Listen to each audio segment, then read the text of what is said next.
Hey guys! Welcome back to JPD channel. For today's vlog, samahan niyo ako guys for another episode of JPD vlog. Dumating na kasi yung order natin from Orange App. Ito yung Novesight LED bulbs natin. Later on, papalitan natin yung stock halogen ng ating Kia Sonet headlight nitong dalawang klase ng headlight. Isang N37 and N75. Ilalagay ko yung description dito sa side na to. So para makita natin guys. Yun, salamat sa mga kasonet natin sa community. Meron kasi tayong bukod na group chat na all about LED. Medyo nagbabackread ako doon kasi parang nagustuhan ko nang magpalit ngayon ng LED kasi 'di ba kung mapapansin niyo sa previous vlog ko, medyo nahihirapan ako tuwing gabi sa stock bulb natin kasi medyo madilim. And yung tint na ginagamit kasi natin nasa medium shade siya. Ayun guys, things to consider lang kapag bibili na tayo ng ating LED headlight. Dapat H7 yung pipiliin natin kasi maraming klase doon na pagpipilian. So H7. Kung makikita natin sa manual guys, yung low beam natin is naka H18 pero wala kasing H18 dito sa Pilipinas. Meron lang siyang pinagkaiba sa bracket niya. Pero naman, swak naman sa H7 natin. So, papakita ko na lang guys yung pinagkaiba. Based sa mga chat natin guys, sa help ng ating mga Kia Sonet community. Ayun, nasa around, I think nasa 1,500 lang to and dito nasa 2,400, nasa ganun lang siya. Ipakita ko yung description nung binili natin guys. And ito yung adapter guys. So, let's go. Unbox tayo guys. Unahin natin si N37 guys.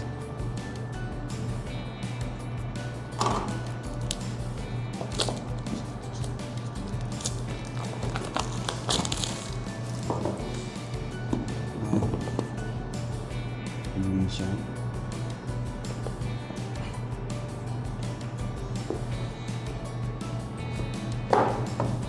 So, yan. May manual tayo, guys. Ayan. Ito, meron tayo tie cable. Ito, guys. Ganito siya. Ipapakabit natin siya later sa kasa, guys. Kasi may mga, sabi naman kaya to i-DIY, guys. Mahirapan lang doon sa mismong low beam. Pero yon sa akin kasi guys, medyo busy or tamad lang talaga. Ipapakabit natin sa kasa guys. Later on guys, in this vlog, ang expect natin is ipakita natin yung itsura ng stock halogen during night. Time check, 2 AM pa lang naman. Try natin mamaya doon. Hanap tayo ng madilim na area dito sa sa area natin. Para mapagkumpara natin. And kapag nakabit na tong LED natin, comparison ulit tayo, videoan natin. So, ayun guys.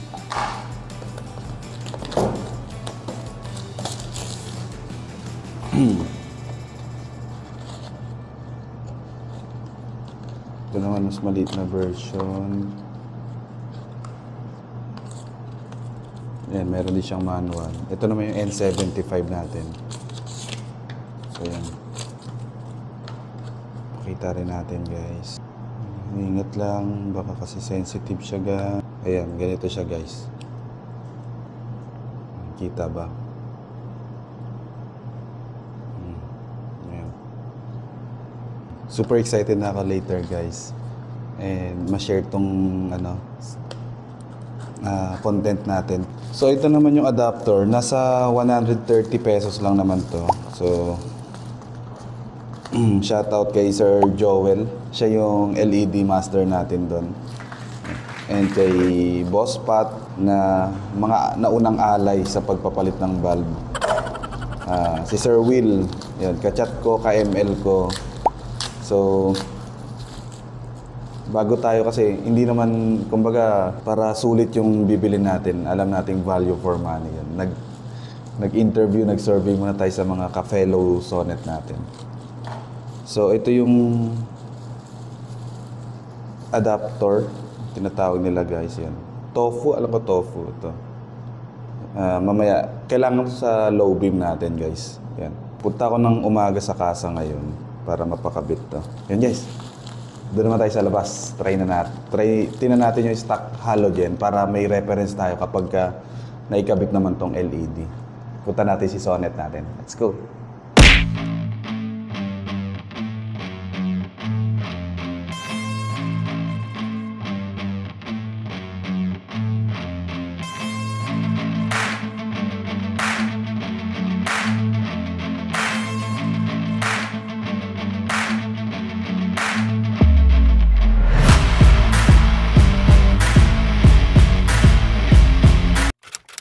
Hey guys, ayan.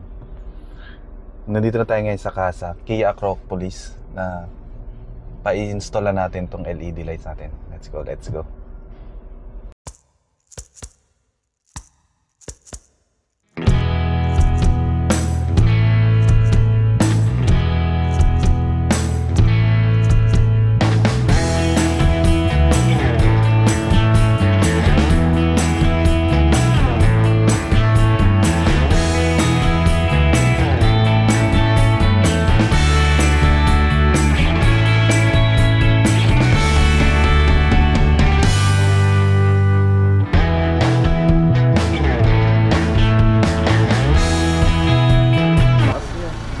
Yan yung high.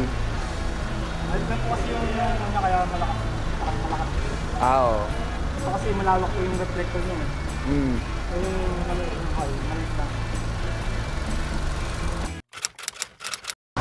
Ayan na siya.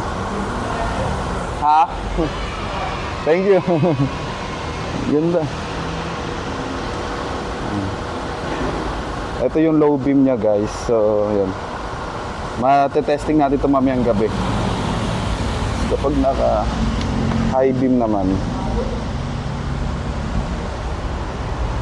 Ayan, testing natin ito mamayang gabi. Let's go. Hey guys, ayan, dito na ulit tayo sa Eastwood QC. Maaga pa guys maliwanag pa, 3 o'clock PM pa lang. So, ayan, napalagay na natin yung LED natin. 1 hour lang yung 1 hour lang yung inabot. And yan, free siya sa casa na magpalagay. Pero siyempre, dito sa Acropolis, yun, baka kasi sa ibang mga casa mayroong ibang arrangement. Might as well, i-coordinate po natin ahead of time kapag gusto rin natin magpalagay. So, ang pinalagay ko itong N37, doon natin nilagay ito sa low beam kasi mas lagi nating gamit yung low beam kaya gusto ko malakas na agad yung ilaw. So, N75 naman, itong maliit pero yun, pandagdag ng ilaw natin. High beam naman to, doon natin siya pinalagay.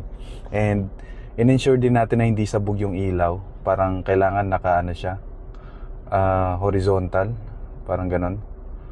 Para hindi mabulag yung, hindi masilaw yung mga kasabayan natin. So later on, itinan natin ulit mamayang gabi kung ano yung pinagkaiba niya. Nung nag-check tayo nung nakaraan sa halogen lang, and ito naman naka-LED na tayo guys. So ito yung itsura nung stock halogen natin guys. Same lang naman sila nung low and high beam. Dito siya nilagay. So ganyan siya guys. Yan siya. So souvenir.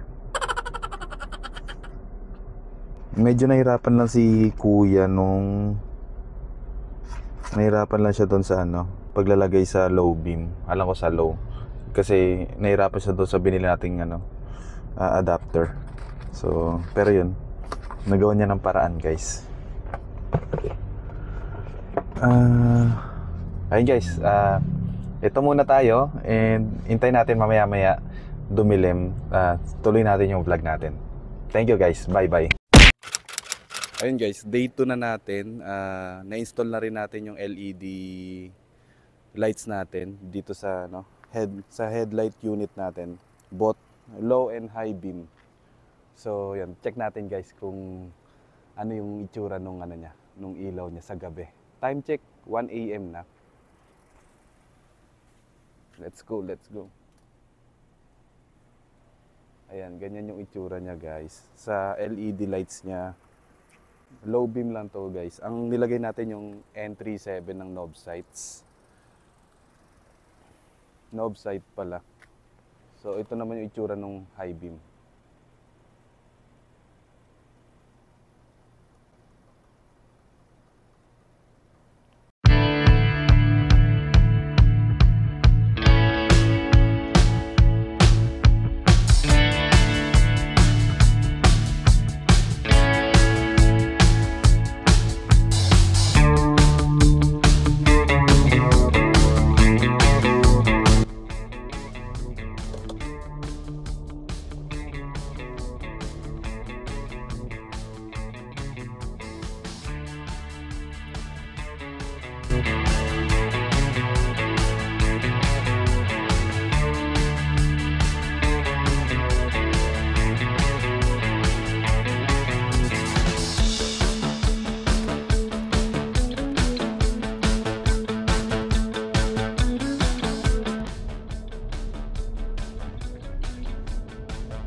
Ayan guys, kitang-kita yung significant improvement sa ating LED lights sa visibility.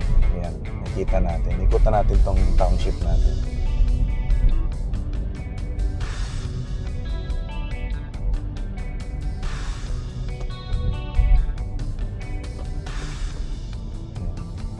Low beam pa yan guys. Ito yung naka-high beam. Kita lahat ng nagre-reflect lahat ng signage natin. High beam.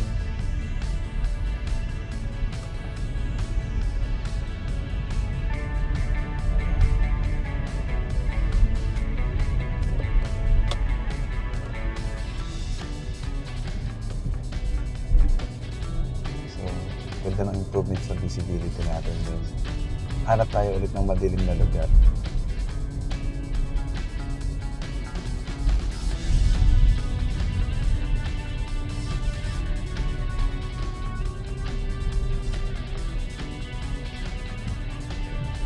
Yan, natutuwa ako sa LED lights natin ngayon guys. Ayun o, lakas. And hindi naman natin siya pinagawa natin siya doon sa sa casa.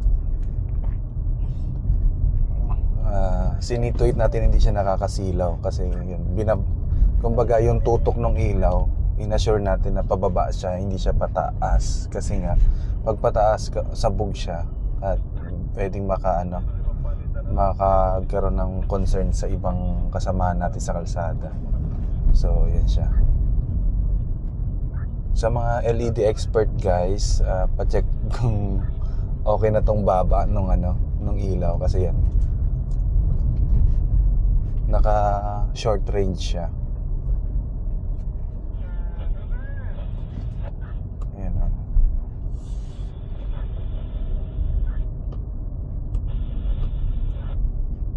Yan yung itsura niya guys.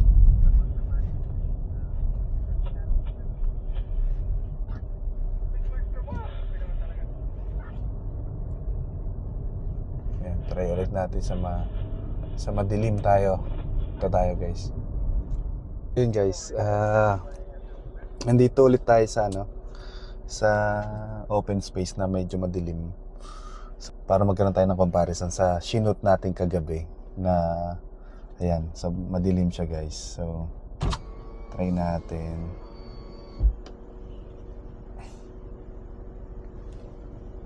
Ayan itsura niya. So kapag high beam naman, try natin.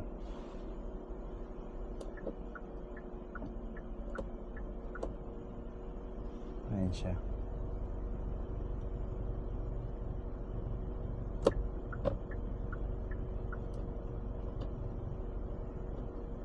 Ayan na.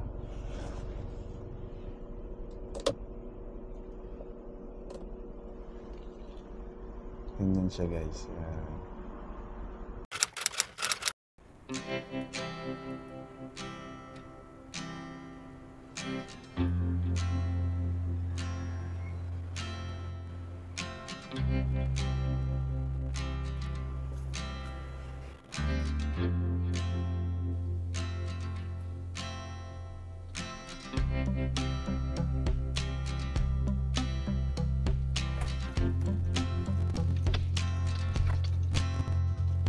So, madilim siya guys. So, try natin.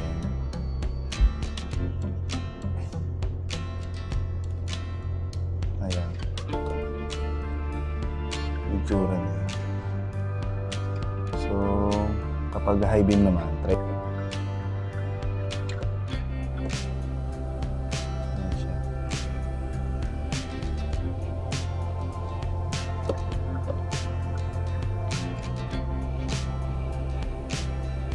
Ayan.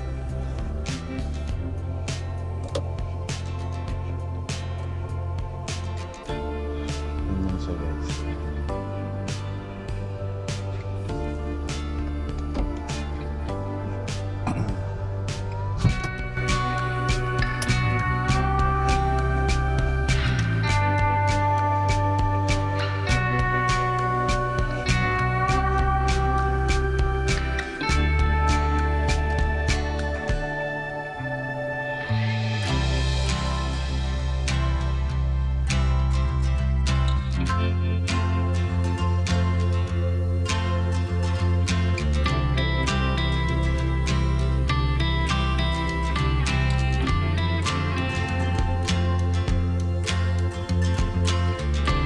To wrap up this content, so significantly nag-improve yung ating visibility, driving experience nung nagpalit tayo from halogen lamp to LED lights. So mga things to consider before buying your LED lights. So dapat i-check natin guys yung wattage requirements kasi dapat within specific or hindi tayo lalagpas doon sa wattage na nakalagay sa manual natin. Sa low beam, nakalagay is 65. Tama ba? 65. Ayun, 65 yung low beam and sa high beam naman is 55. So yung nabili natin yung N37, nasa 60 lang siya. 60 per piece. So pasok siya sa requirements. Ulitin ko, yung sa low beam, ang requirements is 65. And yung nabili natin is 60. So within within the range, within that range. And yung sa high beam naman is 55. Ang nabili natin is nasa 50 wattage lang. So within wattage, and makakasiguro tayo na hindi magkakaroon ng electrical problem or hindi masusunog yung wirings natin kasi ayun, yung headlight lang natin yung void sa warranty natin guys. Pero yung the rest, hindi naman to mabovoid. Covered pa rin tayo ng kasa dealership natin. Ayun guys, salamat sa mga tumulong sa akin. Kahit hindi tayo magkakakilala. Pero dahil meron tayong isang aim sa community natin, which is to help fellow Sonet owners natin. Boss Joel, salamat sa sa mga personal chat ko kasi talagang sobrang kapag binabasa natin yung LED lights upgrade natin. Sobrang nakaka-overwhelm. Sorry, nakakatamad mag-backread kaya nag-personal PM ako sa iyo. Ayun, salamat sa pagtitiyaga sa mga paulit-ulit na tanong. So, kay Boss Will din, sa pagpapakita ng mga products na binili niya sa kanyang Sonet. Salamat sa mga fellow Sonet owners doon sa LED. Sa mga hindi pa kasali sa group, marami tayong group chat. So, ilalagay ko ulit yung link. Sana sumali kayo guys kasi doon tayo mas active and talagang napaka-helpful nung group na yon. So, meron tayong specifics na topic. Kung gusto natin about LED upgrade, meron dito. Kung gusto natin yung mga accessories, meron din dyan. Pagkwentuhan lang, meron. Kung ML naman, yun, meron tayong sariling group, mga Kasonet Mobile Legends team. Medyo dumarami na tayo, pwede na nga tayo mag-tournament. Ayun, kung gusto nyo sumali, PM lang guys. Ayun, see you on my next one guys. Maraming salamat sa pagsama. Time check, 2:40 AM. Kailangan ko pa mag-prepare sa church. Meron akong 5 AM na church service. So, see you on the road guys. Bye-bye.